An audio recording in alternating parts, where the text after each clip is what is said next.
Good morning. ప్రార్థన.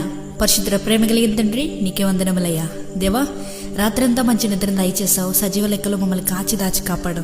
ఎంతో మందికి లేని తరుణాలు మాకు దయచేసావు. నీకే వందనములయ్యా. దేవా, ఈ ప్రార్థనలో ఏకీభవిస్తున్న ప్రతి ఒక్కరి గురించి ప్రార్థిస్తున్నామయ్యా. ఈరోజు వారి జీవితంలో ఏం జరగబోతుందో మాకు తెలియదు, ఏమేం కార్యాలు చేయబోతున్నారో మాకు తెలియదు. కానీ వారి జీవితంలో ఏం చేసినా కూడా విజయాన్ని సమకూర్చమని అడుగుచున్నామయ్యా. దేవా, నీ జ్ఞానాన్ని వారికి ప్రసాదించమని అడుగుచున్నాం ప్రభా. సొలొమోనుకి ఇచ్చిన జ్ఞానాన్ని వాళ్ళకి ఇవ్వమని అడుగుచున్నామయ్యా.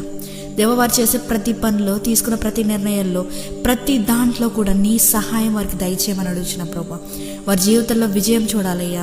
స్టూడెంట్స్ కానీ, హౌస్ హోల్డ్స్ కానీ, బిజినెస్ మ్యాన్స్ కానీ, బిజినెస్ స్టార్ట్ చేద్దాం అనుకుని స్టార్ట్అప్స్ కానీ, ప్రతి ఒక్కొక్కరి గురించి ప్రార్థిస్తున్నామయ్యా. ఎవరెవరైతే బయట దేశాల్లో ఉండి చదువుకుంటున్నారో లేదా పని చేసుకుంటున్నారో ప్రతి ఒక్కరి గురించి ప్రార్థిస్తున్నామయ్యా.